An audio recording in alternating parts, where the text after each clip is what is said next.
ईद उल अज़हा, ईद उल जोहा जिसे हम आम ज़ुबान में बकरीद कहते हैं, पूरे तमाम सिटी पुलिस के तरफ से सभी भाइयों और बहनों को मैं मुबारकबाद पेश करता हूं एडवांस में। हैदराबाद शहर में ही नहीं, पूरे हिंदुस्तान में, पूरी दुनिया में पिछले 5-6 महीने से जो एक माहौल चल रहा है जिससे आप वाकिफ़ हैं, ये जो वबा है कोरोना वायरस का, इसके कारण तमाम ज़िंदगी बिल्कुल एहतियात के साथ निकल रही है। अगर आप हैदराबाद में देखें तो शुरू से ही हर मजहब में, चाहे वो हिंदुओं का रामनवमी हो, हनुमान जयंती हो, और अभी जो तुरंत गुजरा बोनालू, जिसका एक बहुत अहमियत है हैदराबाद में, हमारे क्रिश्चियन कम्युनिटी में बिशप थुम्माबाला के तरफ से जो इनिशिएटिव था ईस्टर में, जिसमें कि लाइव स्ट्रीमिंग किया गया फर्स्ट टाइम वीडियो के मार्फत से, और गुड फ्राइडे को देखा गया। फिर हमारे मुस्लिम भाई बहन जो हैं, रमज़ान में भी देखे कि बहुत एहतियात के साथ सब लोगों ने रमज़ान को मनाया, ईद को मनाया, क्योंकि ऐसा माहौल शायद पहले कभी इतिहास में नहीं आया, और इसीलिए सभी के कोऑपरेशन से और अल्लाह सुब्हाना व तआला के रहम से आज अगर हैदराबाद में दूसरे बड़े शहरों के कंपैरिजन में हमारा नंबर इन्फेक्शन का कम है, डेथ का कम है, तो इसका वजह यही है कि सभी लोगों ने मिलकर इस वबा से एक साथ लड़ने का जो एक डिसीजन लिया, सब शरीक हुए, और इसी स्पिरिट से हम लोग आगे भी चलेंगे। तो बकरीद में भी हम लोग इसी तरीके से आगे आप लोगों से गुजारिश कर रहे हैं, जैसा कि पहले सभी फेस्टिवल में हुआ था, रमज़ान में भी हुआ था, कि कहीं बड़ी गैदरी, कहीं जमात नहीं हुई थी। जैसा कि आप जानते हैं, ये बड़ा चोर किस्म का वायरस है। ये चुपके से आपके शरीर में दाखिल हो जाएगा अगर आप किसी के करीब जाएंगे। 2 गज की दूरी बहुत ज़रूरी है, और इसीलिए हमारे गवर्नमेंट के तरफ से और हमारे बुजुर्ग आलिम के तरफ से लगातार कोशिश है। सभी मस्जिद में हमेशा लोग कहते रहते हैं कि घर पे ही अपना नमाज अदा करें, और अगर मस्जिद आना है तो घर से पहले घर में ही वजू करके आएं। तो इन सब बातों का एहतियात हैदराबाद में हम लोग सब पिछले 5 महीनों से करते आ रहे हैं, और अभी बकरीद में भी मुझे यकीनन पूरा भरोसा है कि हम लोग सब मिलकर सबसे पहले, जिसको कहते हैं आज हम लोग सेफ बकरीद, सेफ ईद का एक नारा देंगे। शायद ही कोई हैदराबाद का घर है जिसमें बच्चे नहीं हैं, जिसमें बुजुर्ग नहीं हैं, जिसमें ऐसे लोग नहीं हैं जिनके पास बीपी, हार्ट या कुछ मोटापा, इस तरह का बीमारी न हो। उन लोगों को बचाना सबसे ज़रूरी है, और उनको बचाने के लिए सबसे पहला चीज़ यही है कि हम लोग कम से कम दूसरे लोगों से मिलें, मुबारकबाद, ज़ुबानी मुबारकबाद पेश करें। गले मिलने की ज़रूरत नहीं है, माहौल ऐसा है। अगर जान बचेगी तो आगे आप अगले बार 4 और बकरे भी कुर्बान कर सकते हैं, लेकिन अभी बुजुर्गों को बचाएं, बच्चों को बचाएं। इसीलिए जो बड़ी बड़ी मस्जिदें हैं, जैसे मक्का मस्जिद, शाही मस्जिद, वहाँ के जो कॉम्पिटेंट अथॉरिटी हैं उनके तरफ से भी है ज़रूर। माहौल अभी कोई बहुत बदला नहीं है रमज़ान के महीने से। रमज़ान के महीने में अगर आप देखिए, total number of positive cases जो आए थे हैदराबाद में ही नहीं, तमाम हिंदुस्तान में, उस महीने के कंपैरिजन में अभी नंबर्स ज़्यादा हैं। इन्फेक्शंस के नंबर भी ज़्यादा हैं और जिसके कारण डेथ के नंबर भी ज़्यादा हैं। तो ऐसे हालात में कहीं भी जमात का इकट्ठा होना बिल्कुल ठीक नहीं है। जैसा कि आप लोगों ने वर्ल्ड हेल्थ ऑर्गेनाइजेशन के गाइडलाइंस पढ़े होंगे, Indian council for medical research ICMR के तरफ से जो लगातार गाइडलाइंस निकलते रहती हैं, उसमें भी इसका जिक्र है कि किसी भी तरह का रिलीजियस गैदरिंग किसी भी मजहब का वो बिल्कुल ठीक नहीं है अभी। और वही एक ऐसा मौका है जहां ये वायरस जहां अभी तक नहीं गया वहां भी जा सकता है एक दूसरे के ट्रांसमिशन से। तो ऐसे माहौल में किसी भी तरह का गैदरिंग बाहर बिल्कुल उचित नहीं है।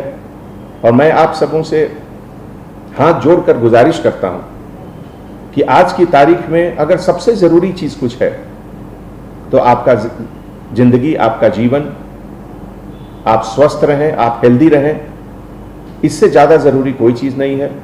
और सिटी पुलिस के तरफ से मुझे बहुत खुशी होगी कि अगर आप सभी को ये समझाएं कि ऐसे मौके पे अभी जो एहतियात रमज़ान में सब लोगों ने दिखाए थे वही अभी बकरीद में भी रखें। कोरोना वबा से जो लोग इफेक्टेड हुए और उसको हराकर, जिसको हम लोगों ने नाम दिया कोरोना कॉन्करर, कोरोना को हराकर जो वापस डिपार्टमेंट में दोबारा ड्यूटी शुरू किए, वो हमारे लिए सोर्स ऑफ इंस्पिरेशन है। उनका कॉन्फिडेंस हमारे लिए, हम सब के लिए एक मिसाल है।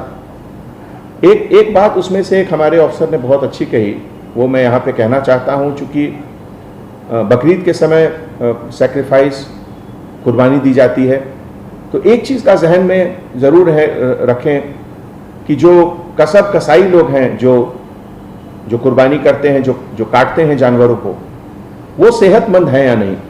उनका सेहत बहुत ज़रूरी है। अगर वो खुद सेहतमंद नहीं है तो वहाँ से भी ये वबा दूसरे जगह फैलने की गुंजाइश रहती है। तो मैं आप सबसे गुजारिश करता हूँ कि जहाँ से भी आप लोग जा रहे हैं गोश्त लाने, एक बार उसका भी ध्यान रखें कि जो कसाई लोग हैं उनका हेल्थ बहुत ज़रूरी है पूरे सोसाइटी के लिए, बहुत बहुत ज़रूरी, बहुत सबक मिलता है। और आज की तारीख में उस कुर्बानी की अहमियत पहले से ज़्यादा है। आज सबसे पहले तो मुझे कुर्बानी देनी है अपने उन सभी आदतों की जिसके कारण ये कोरोना वायरस बढ़ सकता है।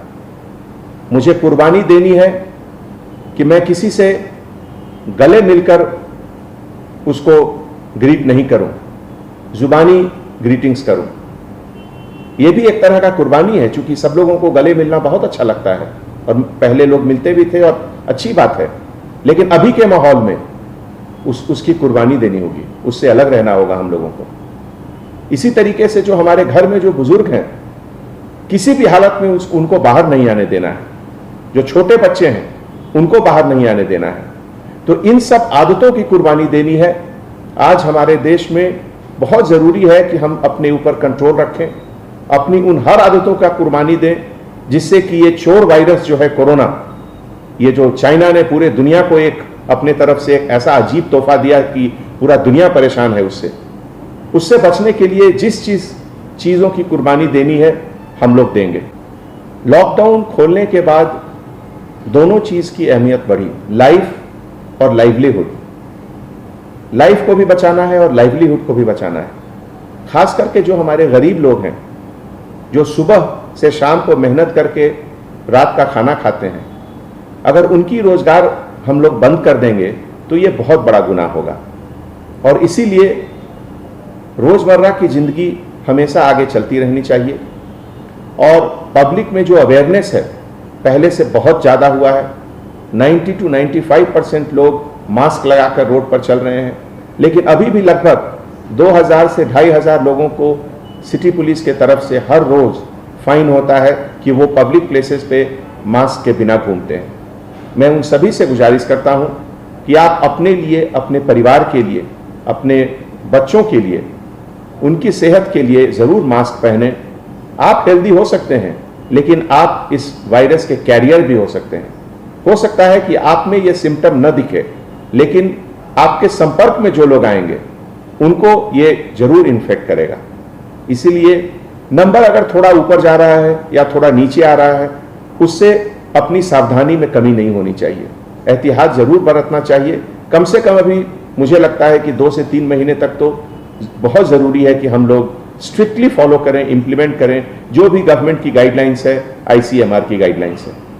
सबसे पहले तो जो हमारे देश का जो कानून है, उस कानून के तहत जो भी प्रोहिबिटेड एनिमल्स हैं, जैसे काऊ, कैमल या इस तरह के जानवर जिनका एग्रीकल्चर में अभी तुरंत यूज़ हो रहा है, उनकी कुर्बानी न दी जाए। और जो भी लोग कुर्बानी दे रहे हैं, जो ज़बह कर रहे हैं, वो जो एक हाइजीन के तरीके से होता है, जो चाकू या जिससे कट कर रहे हैं, वो कहाँ से लाए, उसको अच्छे तरीके से सैनिटाइज ज़रूर कर लें। हर चीज़ का सैनिटाइजेशन करना बहुत ज़रूरी है। एक बहुत अच्छा सिलसिला है बकरीद में कि लोग गरीबों को देते हैं, अपने पड़ोसियों को देते हैं गोश्त। उसमें भी थोड़ा सावधानी बरतें कि अगर एक जगह से कहीं इन्फेक्टेड गोश्त बाहर निकल गया तो वो बहुत लोगों को इन्फेक्ट कर सकता है। इसीलिए हमने पहले गुजारिश की थी कि जो कसब लोग हैं उनका हेल्थ बहुत इंपॉर्टेंट है, कि वो स्वस्थ हैं, वो कैसे हैं। और घर में जो भी लोग कटिंग कर रहे हैं, उनका हाथ साफ रहना चाहिए। जहाँ तक संभव हो हाथ में दस्ताने पहन लें, ग्लव्स पहन लें और उसके बाद ज़बह करें तो बेहतर होगा। जो हमारे बुजुर्ग हैं, हमारे इस्लामिक स्कॉलर हैं, जो हमारे आलिम हैं, उनसे मैं दरख्वास्त करता हूं कि कुछ रास्ता निकालें, कुछ सोचें। क्या 2 ईद की नमाज एक वक्त में हो सकती है क्या? इस तरह का कुछ सिलसिला अगर सोचकर वो कुछ निकालेंगे तो इसमें सबकी भलाई है, सभी के हेल्थ के लिए, सभी के ये वबा से बचने के लिए थोड़ा मदद मिलेगा। ये हमारी एक अपील है, हमारी गुजारिश।